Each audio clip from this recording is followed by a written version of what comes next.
want to tell this story exactly as I remember it, because it's one of those moments that never fades, no matter how many years pass. In April of 2003, I was a Marine at Camp Pendleton in California.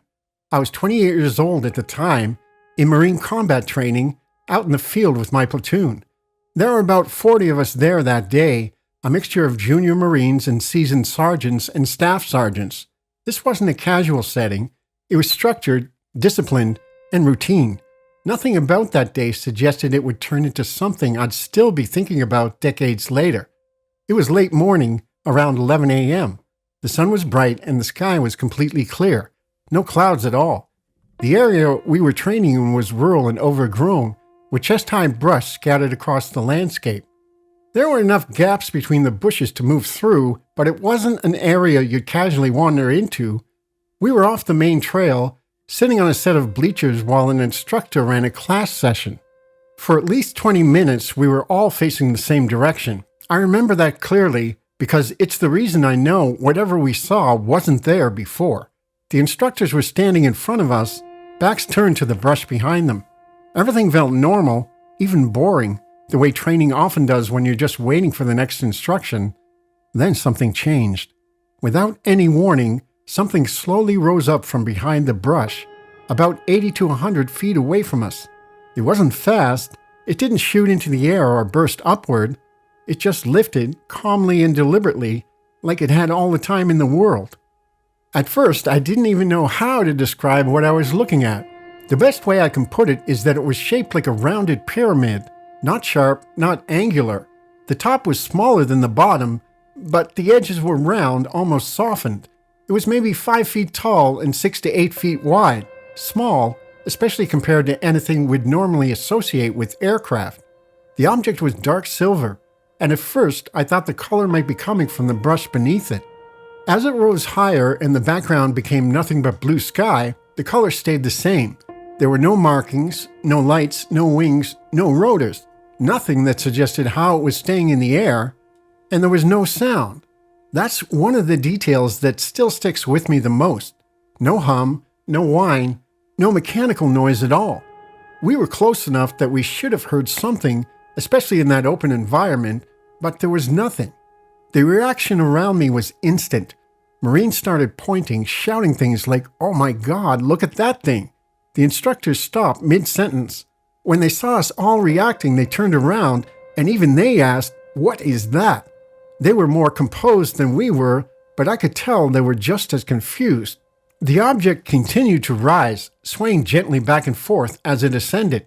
There was a slight wind that day, but whatever this was, it didn't behave like it was being pushed by it. Sometimes it drifted more to one side than the other, not in a predictable pattern.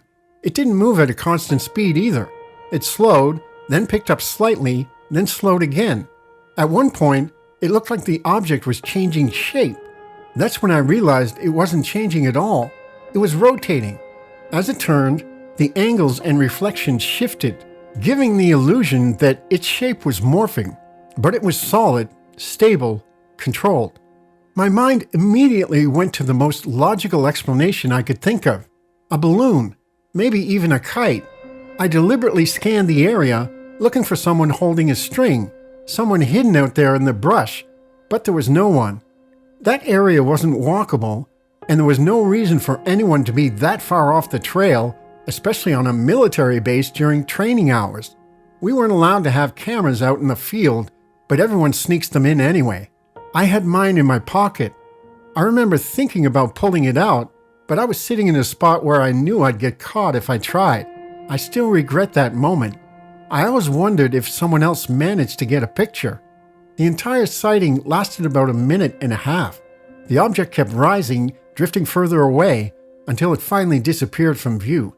No sudden acceleration, no dramatic exit, it just faded into the distance. Afterward, we were all buzzing. When the class wrapped up, I asked the sergeant who'd been instructing us what he thought it was. He laughed and said something like, "Oh, that's just a charge in the air. It happens sometimes because there's an apple juice factory down the road that puts electricity into the air." Even as he said it, it sounded ridiculous. None of us had ever heard of anything like that, and it didn't explain what we'd seen. The senior Marines refused to say anything about it. No jokes, no theories, nothing. That night, it was all anyone in the platoon talked about. We kept asking if anyone had gotten a photo. We replayed every detail over and over, trying to make sense of it. No explanation fit. I want to be clear about who I am and why this mattered so much to me.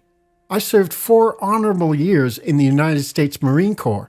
My military occupation involved flying on KC-130 aircraft. I know what military aircraft look like. I know how they sound. I'm not religious and I'm not particularly spiritual. I wasn't someone who chased UFO stories or watched shows about aliens before this happened. But after that day, I became interested. Not because I wanted to believe, but because I couldn't explain what I saw. Years later, I watched an episode of a show called UFO Files. One of the cases involved an object that had landed in a farmer's field, and the way it lifted off was almost identical to what I witnessed at Camp Pendleton. The slow rise, the swaying motion, the silence. Seeing that brought everything rushing back. I'd thought about this incident countless times. I don't believe my memory has distorted it because it's never left me. Every time I see a program about UFOs, I'm reminded of that moment in the field, staring up at something that didn't belong. What stands out the most is that I wasn't alone. More than 40 Marines saw the same thing. Trained observers, in broad daylight, on a military base. If someone wanted to investigate this seriously, finding the other witnesses wouldn't be difficult. I didn't report this right away. Military life doesn't leave much room for tracking down reporting channels, and at the time, I didn't even know who I could tell. But this happened. I know it did. And whatever that object was, it deserves to be documented. I'm not claiming to know where it came from or what it was. I'm only saying that on a clear April morning in 2003, something rose out of the brush at Camp Pendleton, and 40 Marines watched it climb silently into the sky. And to this day, no explanation has ever been enough. When you look at UFO reports from the Midwest in the 1970s, you start to notice a familiar pattern. Ordinary people, going about their lives, suddenly confronted with something they can't explain, and often don't ever forget. This story comes from Mascoutah, Illinois, and it appeared in the Belleville News-Democrat in February of 1975. It focuses on a group of young witnesses whose experiences, over several strange nights, left a deep and lasting impression on everyone involved. One of the main witnesses was a 15-year-old boy named Rodney Walter. At the time, he was just like a lot of teenagers, skeptical, practical, and quick to dismiss UFO talk. A big skeptic, he said. But that changed after a series of events that he and several friends claimed happened near the rural roads outside Mascoutah. It began on an evening when Rodney, his girlfriend Kim Lloyd, and Rodney's 10-year-old brother were out riding. They were near the prison road toward Marissa, a quiet stretch where they often watched aircraft coming in and out of the area. But this night wasn't like the others. Rodney remembered noticing something ahead on the road, something that immediately made him uneasy. He couldn't articulate it at first, but he said, "Something's wrong." Kim noticed it too, but neither spoke much until they were close enough to hear a low, steady humming. The sound grew louder as they approached, cutting through what should have been a still, calm night. This was their first clue that whatever they were seeing wasn't a normal aircraft. Then they saw it. Hovering just above the ground, Rodney estimated 3 or 4 stories up, was an object so still that it looked, in his words, like a statue, smooth, metallic, polished, and shaped like the classic flying saucer. No windows, no visible seams, nothing that looked familiar. It seemed to hang in the air, motionless, as if waiting. Rodney said it almost looked as if the object was sucking up particles from the area beneath it. Whether that was an impression or something he truly saw, he wasn't sure. What he was sure about was the fear that hit all 3 of them at once. "It scared the tar out of us," he said, and Kim agreed. She described an immediate urge to get away. No thought, no discussion, just pure instinct. The humming grew louder. For nearly 10 minutes the sound hovered around them, at times fading and then returning again. The group watched as the craft rose slightly, wobbled, and then lifted higher. the noise shifting to something Rodney compared to a vibrating tin can.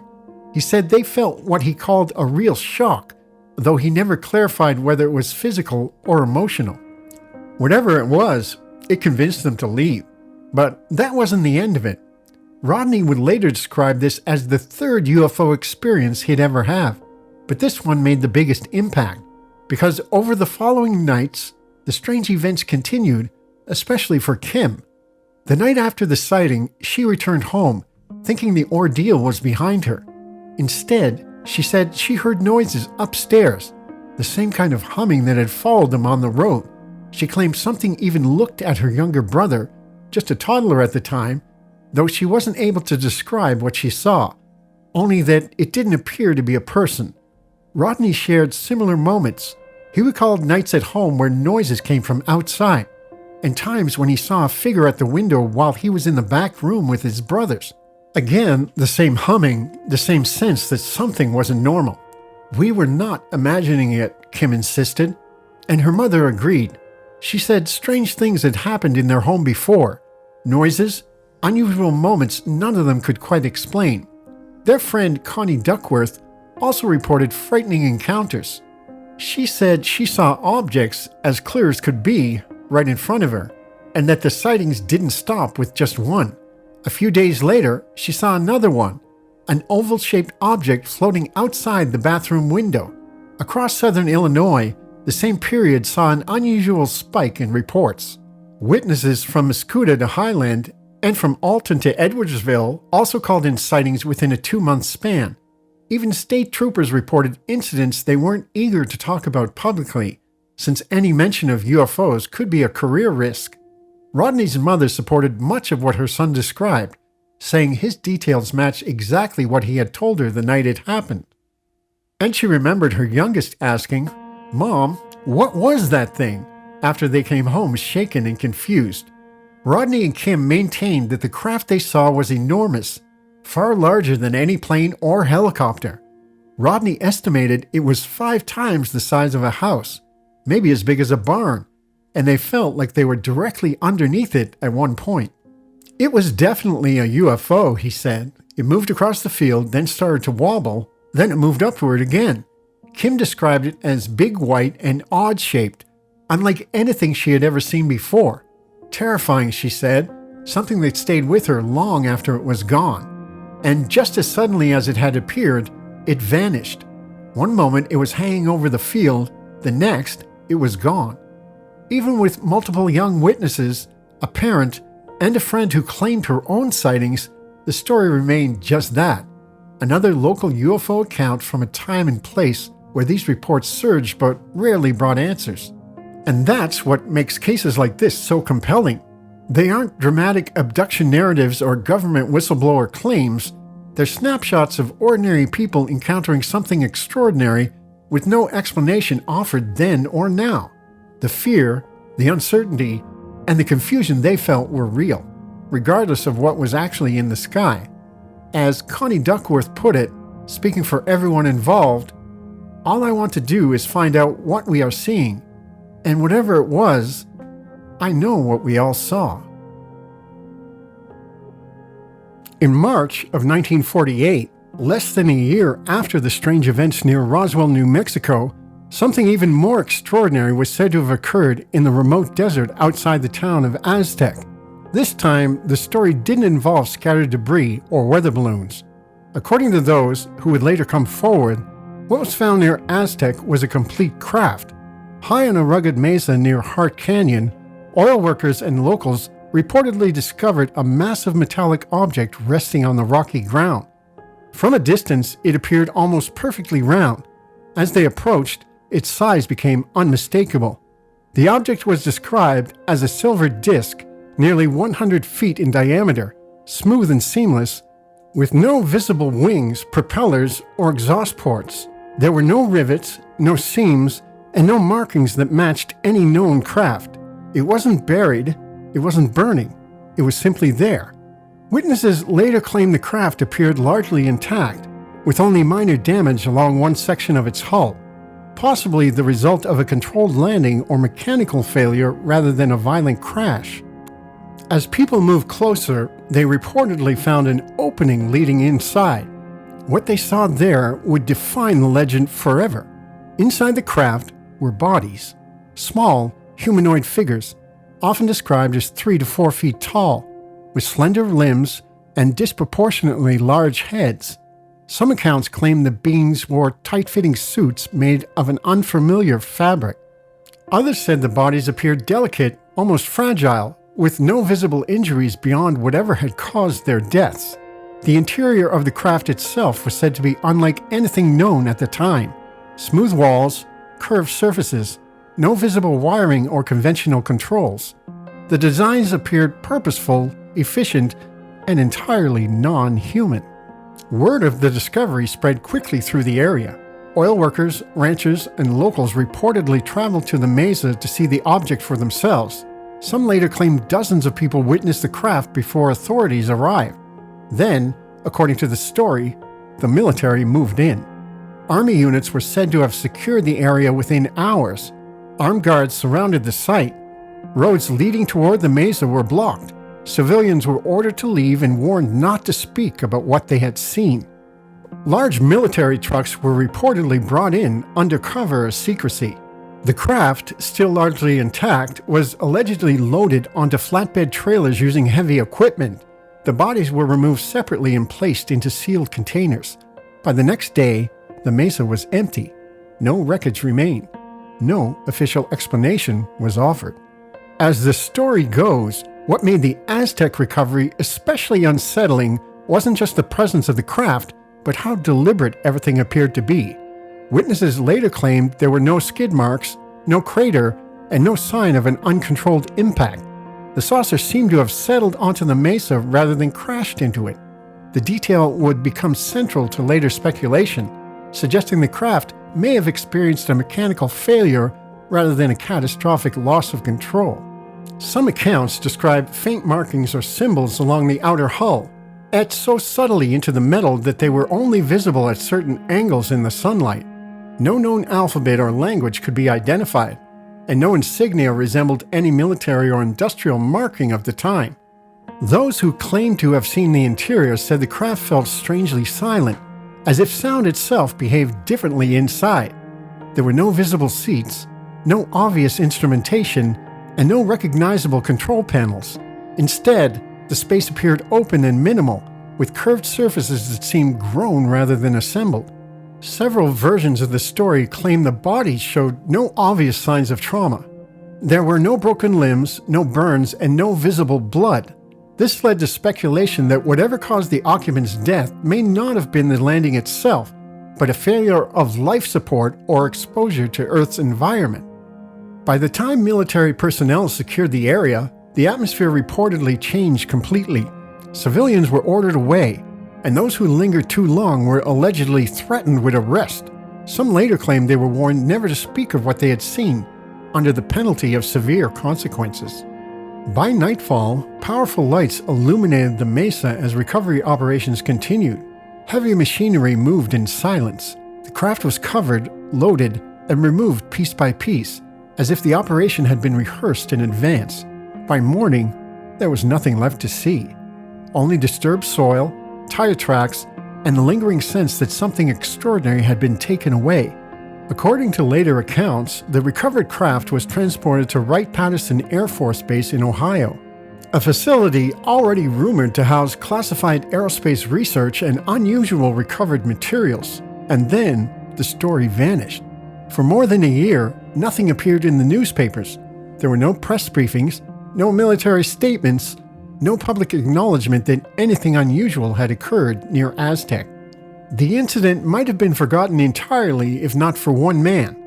In 1949 and 1950, journalist Frank Scully published a series of articles and later a book titled Behind the Flying Saucers. In it, he described the Aztec recovery in remarkable detail, presenting it as one of several instances in which the United States government had retrieved crashed extraterrestrial vehicles. Scully claimed that his information came from highly placed insiders, scientists and officials with direct knowledge of the recovery and its aftermath. The story was explosive. Unlike Roswell, which involved fragments and confusion, Aztec was described as a clean recovery, a complete ship, intact technology, and non-human occupants. Readers were told the government was studying alien propulsion systems, materials, and even biological remains, all under strict secrecy. For many, Aztec became the definitive UFO crash story. But as interest grew, questions followed. Researchers began searching for contemporary reports from 1948. None were found. No local newspapers mentioned a crash. No emergency notices were issued. No photographs from the scene ever surfaced. Attention eventually turned to Scully's sources.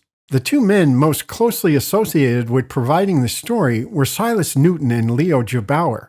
They presented themselves as scientists and inventors with access to advanced technology. What investigators later discovered was troubling. Newton and Gebauer were actively selling devices they claimed were based on alien technology, machines that supposedly detected oil, minerals, or other resources using principles derived from recovered flying saucers. When these devices were examined, they were found to contain nothing extraordinary, ordinary components, scrap materials, no advanced technology of any kind. Journalist J.P. Kahn investigated the claims and concluded that Newton and Gebauer were engaged in a deliberate fraud. The Aztec story, he argued, was a marketing tool, a sensational narrative designed to give credibility to their inventions. Under scrutiny, their story unraveled. By the early 1950s, the Aztec Incident was publicly labeled as a hoax. Frank Scully later acknowledged that he had been misled by his sources and that the foundation of the story could not be verified. For many researchers, that should have closed the case. Yet, decades later, the story resurfaced. Authors and investigators returned to Aztec, interviewing elderly residents who claimed to remember unusual military activity in the area. Others argued that discrediting the story early by tying it to obvious fraudsters may have been an effective way to suppress a genuine event. Supporters point out that while Newton and Gebauer were demonstrably dishonest, that does not automatically prove that no recovery ever occurred, only that the public version may have been contaminated. Today, a plaque stands near the alleged crash site, placed by those who believe something extraordinary happened there in 1948. And so the Aztec Incident remains one of the most controversial stories in UFO history. On the surface, it appears to be a clear fraud, yet it continues to attract attention because of what it claims: a fully intact craft, recovered bodies, a silent operation carried out and erased from the record. When the Aztec Incident is examined critically, the lack of physical evidence becomes impossible to ignore. No photographs of the craft exist. No fragments were ever recovered. No official military documents from 1948 confirm a crash, a recovery operation, or even unusual activity in the area. This absence stands in sharp contrast to how such an event would normally unfold. Even highly classified military accidents tend to leave paper trails, eyewitness reports, or logistical traces. In the case of Aztec, none have surfaced despite decades of investigation.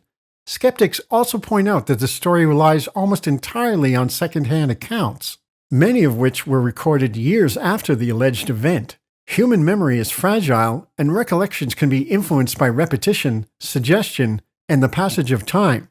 At the same time, believers argue that the secrecy itself could explain the lack of evidence. They point to other classified programs that remained hidden for decades and suggest that disinformation, ridicule, and early exposure as a fraud may have been intentional. For them, Aztec is not simply a hoax, but a cautionary example of how easily the truth could be buried beneath false narratives. In the end, the Aztec Incident sits at the intersection of mystery and deception. It's a story powerful enough to endure, yet fragile enough to collapse under scrutiny.